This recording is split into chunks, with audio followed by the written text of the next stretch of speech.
La seule chose que tu me demandes, c'est d'accueillir ton amour.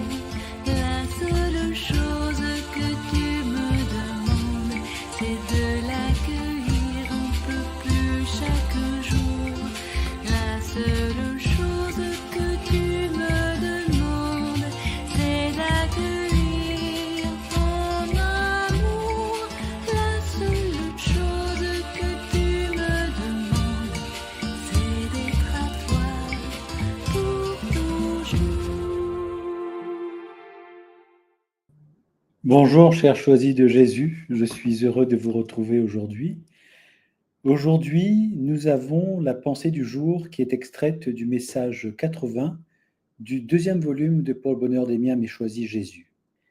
Le titre de ce live est « Une autorité qui guérit et transforme ». Je vous propose donc de plonger dans ce titre et dans cette pensée du jour. Alors, mon enfant, ma joie est très grande. L'heure est arrivée. Mon cœur est grand ouvert pour t'accueillir, vous prendre dans mes bras, de père et de mère, et vous serrer contre mon cœur, brûlant d'amour, afin que vous puissiez entendre murmurer doucement à votre oreille « Je vous aime, je t'aime, je t'aime, je t'aime, votre Père, ton Père. » Quelle pensée du jour! Quelle pensée du jour! Cette pensée du jour, dans cette pensée du jour, Dieu, j'ai envie de dire, dans sa grande joie, ouvre largement son cœur pour accueillir chacun, chacune, comme un père, comme une mère aimant. C'est comme s'il nous presse contre son cœur, brûlant d'amour, pour nous murmurer « Je t'aime » 4 fois.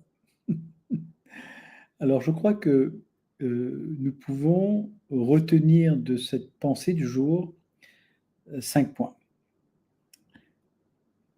D'abord, Dieu exprime une joie immense à l'idée de nous accueillir dans son cœur.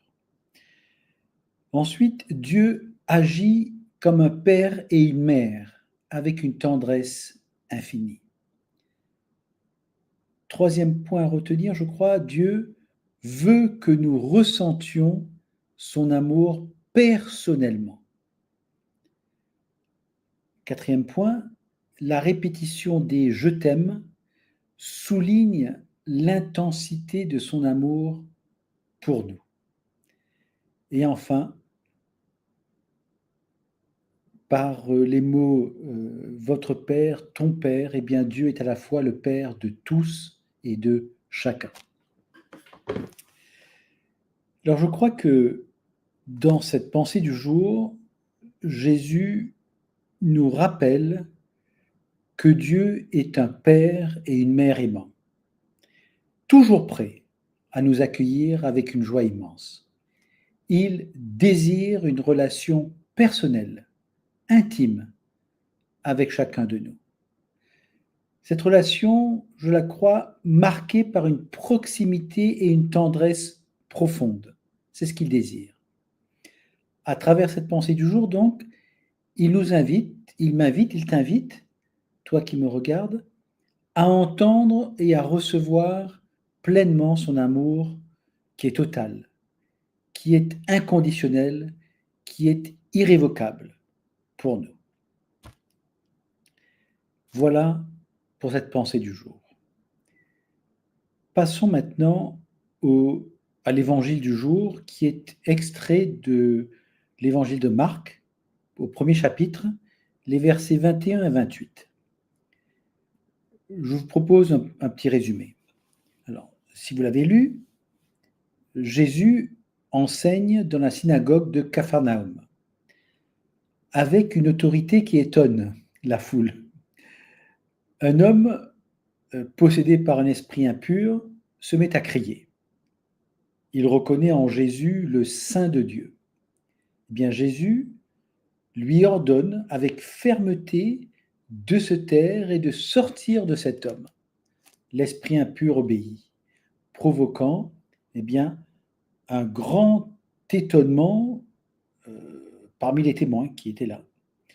La réputation de Jésus commence à se répandre rapidement dans toute la région. Alors, j'établis 3 liens entre l'évangile et la pensée du jour.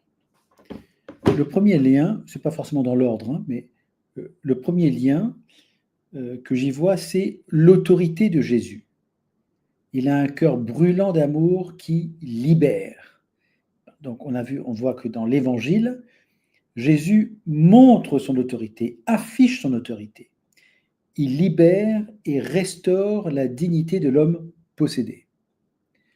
Dans la pensée du jour, Jésus manifeste un autre aspect de son autorité. Il nous appelle avec tendresse dans son amour infini. L'autorité de Jésus n'est jamais écrasante. Elle vise toujours à nous libérer de ce qui nous entrave pour nous accueillir dans son cœur brûlant d'amour. Donc nous voyons là 2 facettes là, de l'autorité de Jésus. La facette qui libère, qui guérit et qui libère, et la facette qui attire dans son amour infini. Cette autorité, elle rejoint le cœur des personnes, le cœur de la foule dans l'Évangile et notre cœur dans la pensée du jour. C'est une parole d'autorité. Deuxième lien. Je vois là un appel à l'accueil de l'amour de Jésus. Tout comme Jésus dans l'Évangile agit envers l'homme possédé pour qu'il retrouve sa liberté en expulsant l'esprit impur, eh bien, la pensée du jour, elle nous appelle à nous laisser saisir par son amour. Cet amour réchauffe, cet amour restaure, cet amour libère nos cœurs pour que nous puissions entendre le murmure de Jésus disant « Je t'aime, je t'aime, je t'aime ». Il s'agit là, à travers cette répétition de « Je t'aime », d'une guérison intérieure qui s'opère. Dans l'Évangile, cette libération est visible. Dans la pensée du jour, cette guérison intérieure, eh bien, elle est invisible. Elle est en nous. Elle n'est pas visible aux yeux des autres. Là. Troisième lien que je vois, c'est la puissance de l'amour de Jésus qui attire et transforme. Dans l'Évangile, la foule en fait est émerveillée par la puissance de Jésus, au point qu'elle vient dire qu'il a une parole d'autorité. Dans la pensée du jour, eh bien cette même puissance, elle se révèle sous une forme douce, intime, tendre. Jésus attire chacun de nous à lui pour transformer notre cœur par l'amour, par son amour. Comme il a transformé, en fait, les témoins de l'Évangile, là, par son autorité divine. La foule a été quelque part un peu transformée par ce qu'elle a vu. Voilà. Elle a été témoin de quelque chose de grandiose. En conclusion, je dirais que l'Évangile et la pensée du jour révèlent une même vérité. Jésus agit avec puissance et avec amour pour nous libérer de tout ce qui nous éloigne de lui. Il veut que nous soyons non seulement en capacité d'accueillir son amour et sa présence, mais il veut aussi que nous les accueillions pleinement et concrètement. Ce n'est pas une histoire d'intention, c'est une histoire de « ok, je l'accueille ». Donc, que ce soit dans les grandes œuvres visibles ou dans les murmures intimes de son cœur, Jésus nous prépare à être guéris, à être libérés, à être proche de lui. à pouvoir être en sa présence. Eh bien, à nous de dire oui, je le veux. Oui, je choisis d'être en ta présence. Il y a ces deux mouvements. Il prépare, il nous rend capables, et nous devons y répondre par notre choix, par notre volonté, par notre décision. Voilà un petit peu pour cette pensée du jour et cet évangile. Alors, j'ai intitulé donc cette pensée du jour « Une autorité qui guérit et transforme ». On voit là que l'autorité de Jésus, elle libère, elle guérit. Elle rend service dans l'Évangile, elle rend service à cet homme. Dans la pensée du jour, elle nous rend service. Son amour veut nous rejoindre, veut nous rapprocher de lui pour nous rendre libres. Si le Christ vous libère, vous serez libre. Hein, c'est dans Jean, quelque part dans Jean, je ne me souviens plus de la référence. Donc nous avons une autorité, une des facettes de l'autorité de Jésus, c'est qu'elle est libératrice. Jésus n'exerce pas une autorité qui écrase ou domine, mais une autorité qui révèle la vérité, qui détruit les entraves, un peu comme l'esprit impur dans l'Évangile, qui prépare notre cœur à accueillir pleinement sa présence. C'est une force douce mais puissante, toujours au service de notre liberté et de notre épanouissement. Son autorité nous appelle à l'accueillir, à accueillir son amour. Jésus ne se contente pas de créer les conditions pour que nous recevions son amour. Il nous invite à une réponse libre et active, comme je l'ai dit. Accueillir son amour, sa puissance et sa vie, ça implique un acte de foi, un acte d'abandon et d'ouverture à une transformation profonde. Son autorité aussi nous fait grandir.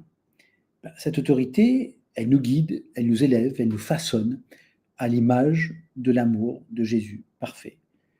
En acceptant de grandir dans cette relation d'intimité avec lui, eh bien, nous découvrons non seulement la vie qu'il nous offre, la sienne, mais aussi qui nous sommes, notre véritable identité d'enfant bien-aimé du Père. C'est ce qu'il nous donne. Son autorité, c'est aussi une relation transformante, qui nous transforme. Jésus nous attire dans une relation intime, hein, dans la pensée du jour, on le voit bien, où il se révèle comme un père, comme une mère qui nous aime. Et cette proximité qu'il désire avec nous, eh bien, transforme notre perception de Dieu, notre perception de nous-mêmes et du monde. Quand on voit quelque chose à la loupe, quelque chose qu'on ne voit pas clairement, eh bien, on découvre quelque chose de nouveau. Eh bien, c'est ce qui se passe. Son autorité nous donne accès à une vie nouvelle, où nous vivons, j'ai envie de dire, pleinement de sa vie. Parce qu'un beau jour, comme dans Galates 2:20, il va bien falloir que nous disions « Ce n'est plus moi qui vis, c'est lui qui vit en moi ». Son autorité aussi, nous emmène dans une vie centrée sur l'amour. Tout l'enseignement de Jésus et l'autorité qu'il exerce, en fait, hein, convergent vers un seul but, nous unir à son cœur brûlant d'amour, pour que nous devenions amour à notre tour. Cette transformation, elle n'est pas seulement individuelle, elle rayonne autour de nous. Nous remplit de son amour, et de son amour va passer à travers nous pour aller rejoindre les autres. Voilà. Donc l'autorité de Jésus, en fin de compte, c'est un don immense qui nous ouvre un chemin de liberté et d'amour véritable. Cette autorité, elle nous appelle à passer d'une passivité à une réponse active, à une réponse engageante, où nous accueillons sa présence, nous grandissons dans son amour, nous partageons sa vie avec ceux qui nous entourent. C'est une invitation à la plénitude de la vie en Dieu, tout simplement. Et on voit aussi que son amour est ajusté. Hein, son amour est ajusté. Jésus, il se présente à nous comme le maître de nos cœurs et le maître de notre liberté, hein, si on voit bien. Donc, il a un amour qui est ajusté à nos besoins. Donc cet amour est profondément personnel, hein, il agit en fonction de ce qui est le mieux pour chacun d'entre nous, selon le moment, selon les circonstances. Son amour peut être ferme pour nous corriger, comme il a été avec l'esprit impur. Il peut être doux pour nous consoler, il peut être séducteur pour attirer notre cœur, il peut être puissant pour briser nos chaînes.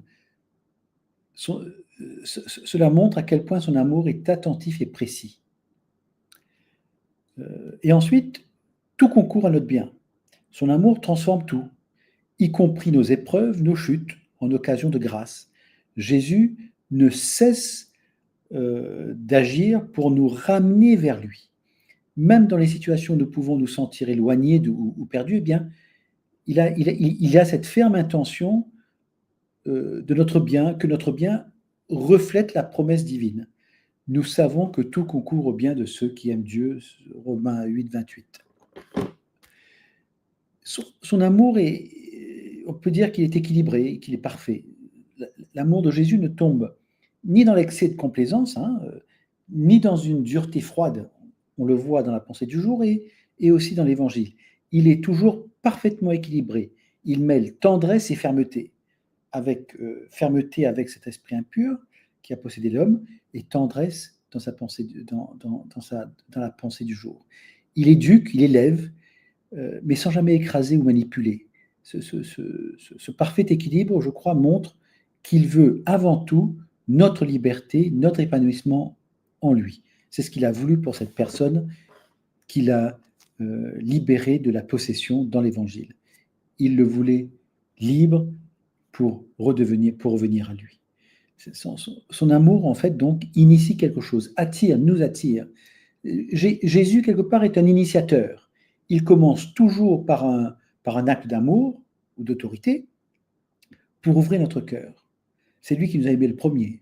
Hein.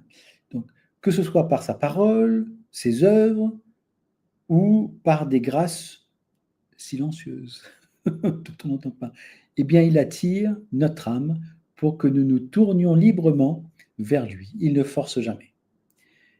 Il séduit par la beauté et la vérité de son amour. C'est comme ça que les foules ont pu dire « il enseigne comme une personne d'autorité. Il a une parole d'autorité. » C'est une parole qui rejoint le cœur.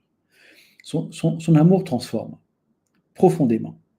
En touchant les cœurs, justement, eh bien, Jésus ne se contente pas de provoquer des émotions passagères, non. Il agit en profondeur pour que nous soyons non seulement émus, mais nous soyons transformés. Son amour n'a pas pour but uniquement de consoler, de nous rendre capables de devenir notre tour des témoins, mais je veux dire, il n'a pas pour but uniquement de consoler, mais il veut nous rendre capables de devenir à notre tour des témoins de son amour dans le monde. Voilà. Voilà. Excusez-moi, j'étais un petit peu long aujourd'hui, là. C'est tellement passionnant, ce sujet de l'amour, de son autorité, pour apprendre à regarder avec un nouveau regard son amour, son autorité. L'autorité n'est pas ce que nous pensons. L'autorité, dans son étymologie, signifie promouvoir, développer, faire croître, faire grandir. Ce n'est pas écraser, ce n'est pas manipuler, ce n'est pas prendre le contre, non. Et c'est de ça dont on parle. Revenir à l'autorité de Dieu telle qu'elle a toujours été, et non pas telle que nous, dans notre monde, nous voulons que l'autorité soit. Parce que nous sommes en train de détourner le véritable sens de ce mot. Je vais vous souhaiter une bonne semaine dans les bras de Jésus, tendre, qui vous dit « je t'aime, je t'aime, je t'aime » à l'oreille.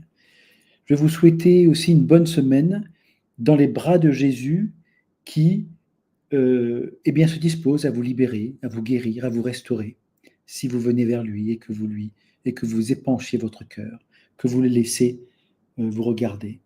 Peut-être même pourriez-vous passer un moment devant le Saint-Sacrement pour le laisser vous regarder et agir en vous, sans même que vous ayez à prononcer quoi que ce soit, aucun mot, tout simplement. Eh bien, en attendant de vous retrouver mardi prochain, nous pouvons terminer comme à notre habitude en répétant ensemble Parce que l'amour nous aime, nous devenons l'amour. Parce que l'amour nous aime, nous devenons l'amour. Parce que l'amour nous aime, nous devenons l'amour. Amen. Au revoir.